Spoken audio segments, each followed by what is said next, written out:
Hello students, video शुरू करने से पहले प्लीज चैनल को लाइक, शेयर और सब्सक्राइब जरूर करें।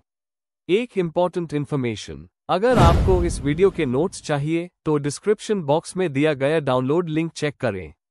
Thank you. चलिए शुरू करते हैं। इस वीडियो में हम पढ़ेंगे BES 124 language across the curriculum के प्रीवियस ईयर क्वेश्चन और most important questions with answers.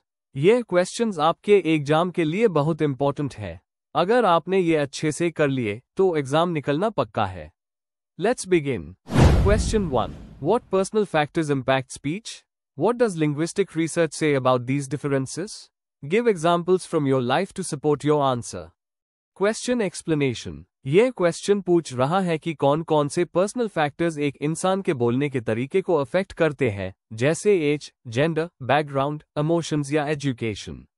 साथ ही ये भी बताना है कि लिंग्विस्टिक रिसर्च इन डिफरेंसेस के बारे में क्या कहती है और अपनी लाइफ के एग्जाम्पल्स के साथ एक्सप्लेन करना है।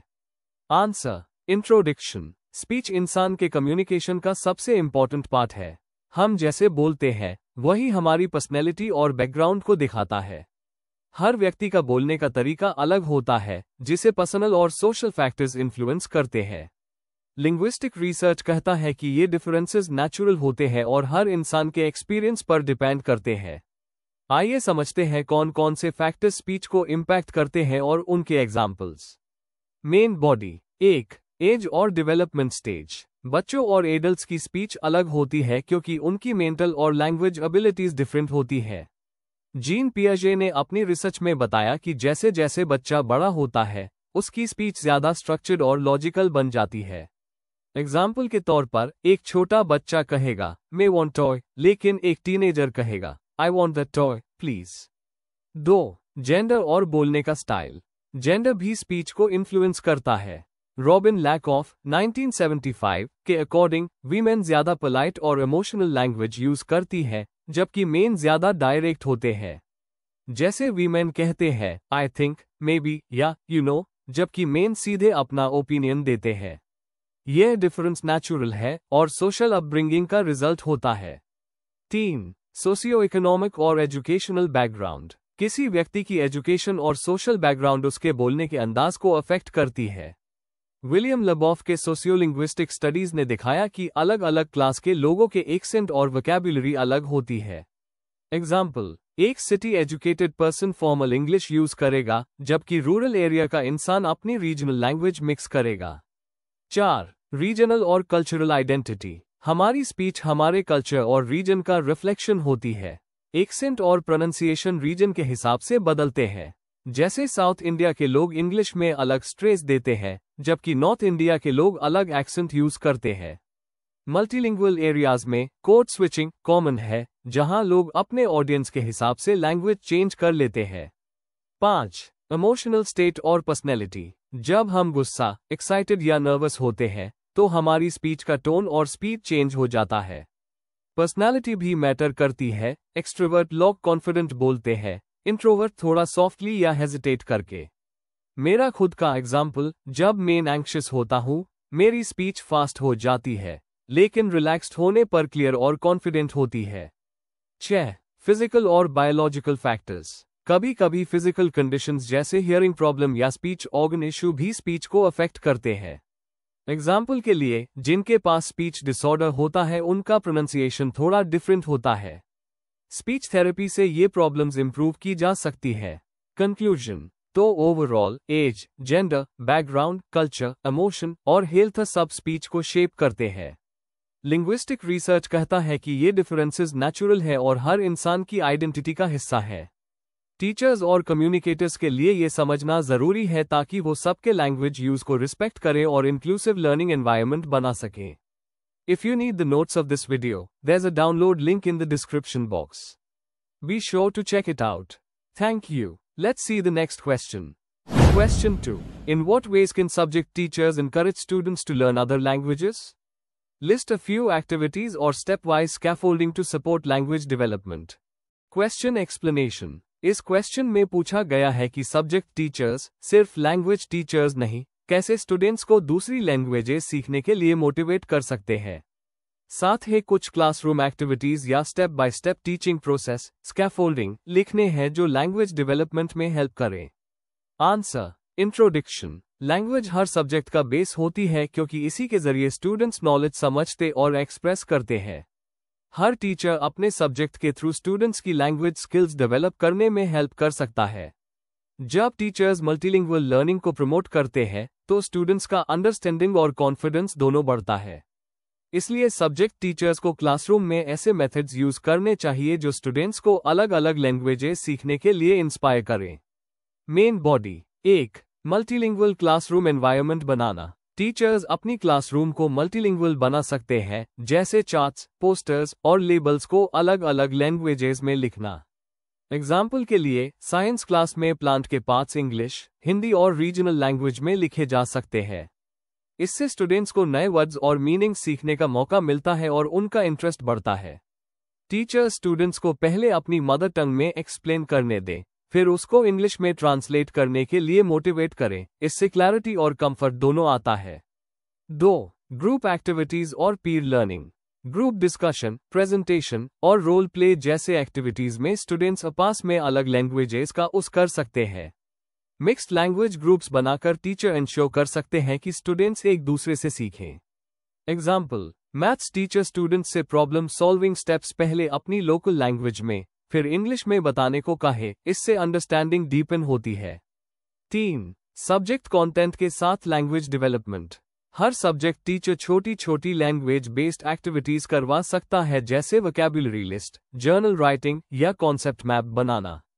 एग्जाम्पल, हिस्ट्री क्लास में स्टूडेंट्स को एक इवेंट पर शॉर्ट पैराग्राफ लिखने को कहा जा सकता है, एक अपनी मदर टंग में और एक इंग्लिश में। इससे उनकी ट्रांसलेशन और कॉम्प्रहेंशन स्किल्स इंप्रूव होती है। टीचर्स सब्जेक्ट के ग्लॉसरीज और लैंग्वेज गेम्स यूज करके भी लर्निंग को इंटरेस्टिंग बना सकते हैं। 4. Step wise scaffolding for language development. Scaffolding का मतलब होता है स्टेप बाय स्टेप सपोर्ट देना ताकि स्टूडेंट ग्रेजुअली इंडिपेंडेंट हो जाए। ये स्टेप्स फॉलो किए जा सकते हैं। A. मॉडलिंग। टीचर पहले खुद डेमोन्स्ट्रेट करे कैसे पैराग्राफ लिखना या बोलना है प्रॉपर लैंग्वेज के साथ। B. Guided practice. Students teacher के साथ मिलकर प्रैक्टिस करते हैं। टीचर उनके एरर्स जेंटली करेक्ट करता है। C. Independent practice. आप स्टूडेंट्स खुद लिखने या बोलने की प्रैक्टिस करते हैं, जैसे लेसन का समरी लिखना या शॉर्ट स्पीच देना। D. Review and reinforcement.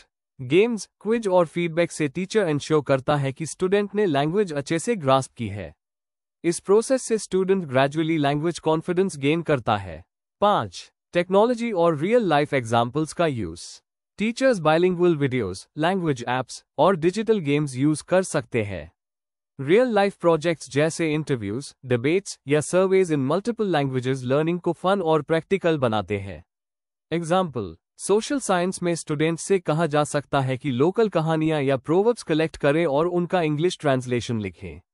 ऐसे एक्टिविटीज स्टूडेंट्स को अपनी कल्चर से जोड़ने के साथ साथ उनकी लिंग्विस्टिक स्किल भी इंप्रूव करती है।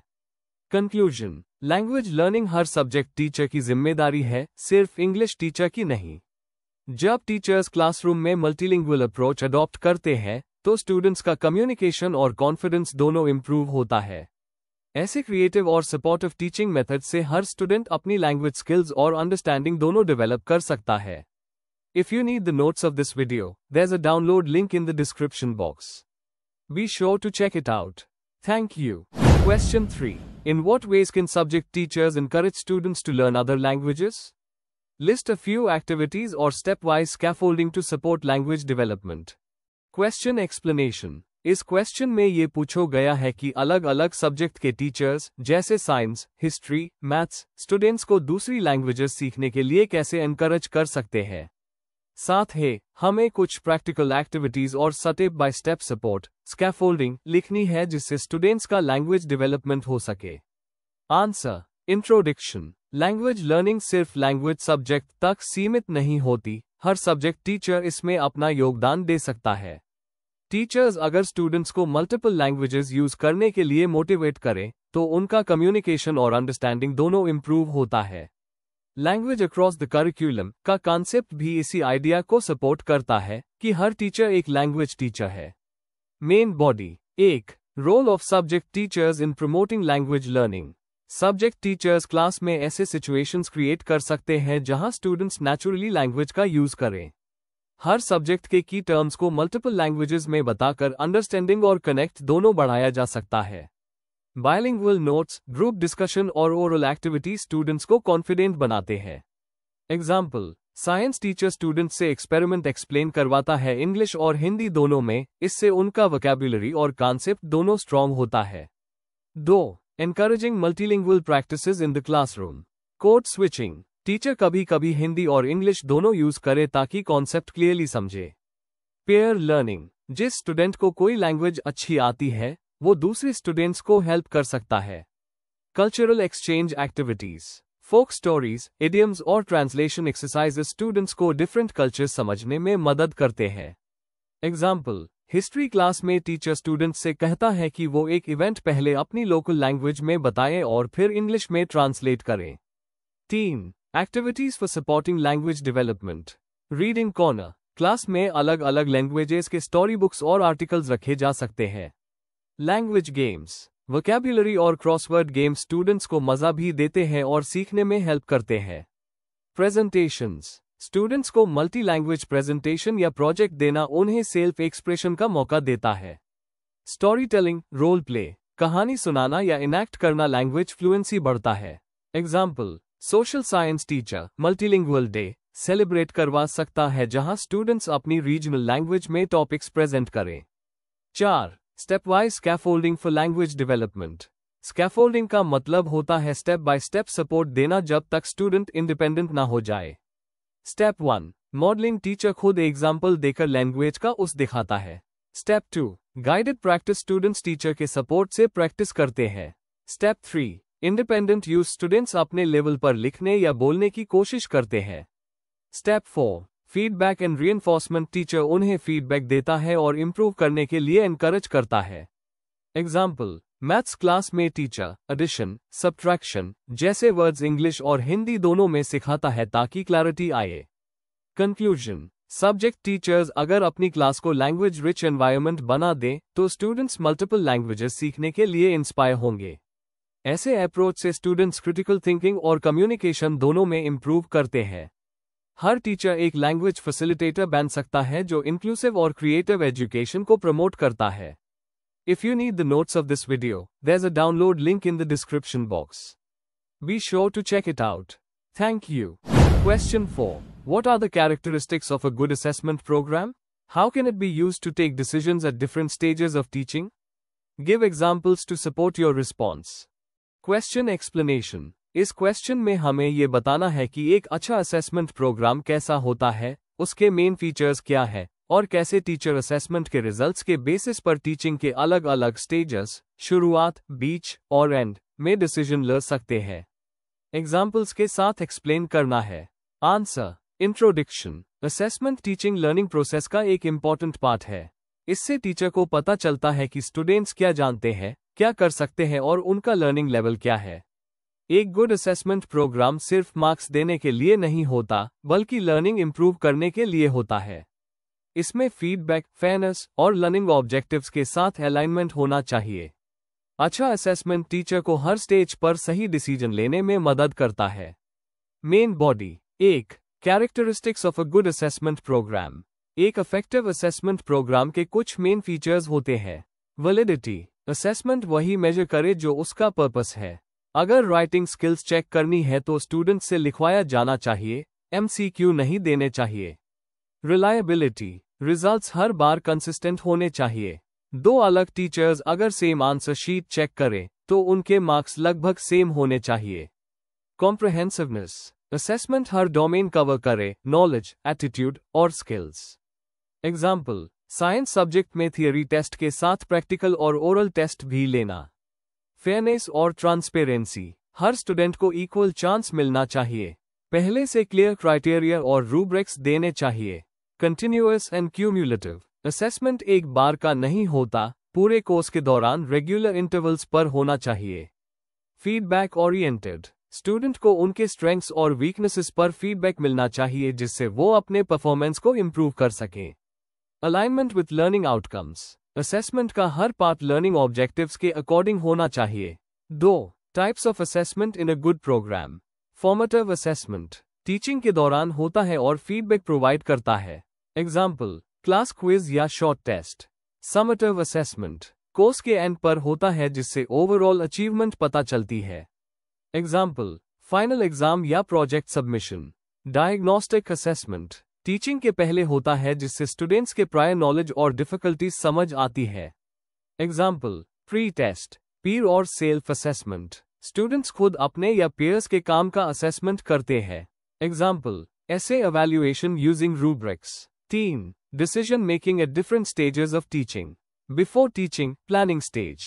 Diagnostic assessment से पता चलता है कि स्टूडेंट्स का बेसिक लेवल क्या है। उसके बेसिस पर टीचर अपनी प्लानिंग कर सकते हैं। एग्जाम्पल, ग्रामर वीक हो तो यूएस पर एक्स्ट्रा प्रैक्टिस कराना। During teaching, implementation stage. Formative assessment से इमीडिएट फीडबैक मिलता है और टीचर अपना टीचिंग स्टाइल चेंज कर सकते हैं। एग्जाम्पल, अगर रीडिंग कॉम्प्रहेंशन वीक है तो रीडिंग सेशंस कराएं। After teaching, evaluation stage. Summative assessment से पता चलता है कि ऑब्जेक्टिव्स अचीव हुए या नहीं। एग्जाम्पल, टर्म एंड एग्जाम के रिजल्ट से अगले साल की स्ट्रैटेजी बनाई जा सकती है। 4. Examples of good assessment practices. Portfolio assessment students के वर्क को टाइम के साथ कलेक्ट करके उनका प्रोग्रेस ट्रैक करना। रूब्रिक्स और क्राइटेरिया शीट्स क्लियर एक्सपेक्टेशंस और कंसिस्टेंसी के लिए। Feedback conferences teacher student meeting जहां परफॉर्मेंस पर डिस्कशन होता है। Performance based assessment real life tasks जैसे presentation, project, experiment, etc। Conclusion, एक अच्छा असेसमेंट प्रोग्राम सिस्टमैटिक, फेयर और कंटिन्यूअस होता है। इसका मेन गोल लर्निंग को इम्प्रूव करना होता है, सिर्फ मेजर करना नहीं। जब टीचर असेसमेंट के डाटा का यूज प्लानिंग और फीडबैक के लिए करते हैं, टैब टीचिंग प्रोसेस इफेक्टिव बन जाती है। Before we end, please like, share and subscribe the channel for more such study materials and one important information अगर आपको नोट्स चाहिए तो डिस्क्रिप्शन बॉक्स में डाउनलोड लिंक दिया हुआ है, जरूर चेक करें। Thank you.